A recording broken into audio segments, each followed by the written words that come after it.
So y'all, I'm back. I'm gonna be on YouTube more consistently now after realizing that when I took my month off to focus on my health after bleeding for nearly 3 months straight, nonstop, developing a really low ferritin level of 11, I could not brush my teeth, walk up the stairs without getting out of breath, and I just felt horrible. During that month off, I realized something interesting. My YouTube was working for me when I stopped working, and Google as well. So I'm gonna actually stop overestimating Instagram. I keep saying this all the time, but I'm really going to be trying to stay consistent with YouTube. And so my new schedule as a remote pelvic floor physical therapist that focuses on helping women and vagina CEOs release pelvic pain, pelvic tension that's stopping them from feeling confident with intimacy, relationships, and sex. And so I am going to be sharing today my new business work-life rhythm. A few weeks ago, I had y'all vote on a schedule to help me figure out something that will be sustainable for me. I want to quit the whole boss babe movement era and step into a softer, more sustainable work-life rhythm.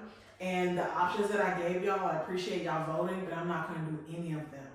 I've come up with an even better work-life rhythm, and what this will look like is working from Tuesday to Thursday from either 12 to 5 p.m. or 1 to 6 p.m. So I have a 4-day weekend every single weekend, and the last week of every month is going to be off. The last week of every month is going to be off. However, that last week, I will have content that will continue to go out. My virtual assistant has been helping me significantly with this, and there's a lot of women right now that have a stronger desire to have sex because it is hotter outside. You know, this is the season of anniversaries, and it's just a very romantic period of time. So even when I have slowed down, I have continued to get messages from so many women all around the world who want to work with us. So thank you. But I wanted to also share a few ways that you can relax your pelvic floor muscles without exercising, dilating, and doing all of those things. Because what do you do when you don't have energy? What do you do when you don't have any motivation to move your body? What do you do when you feel like there's no hope and there's no point in even trying? There needs to be some things in place that you can do to help release tension, pain, trauma from the body without it taking so much energy from you. And one of the greatest things that you can do is actually drink water.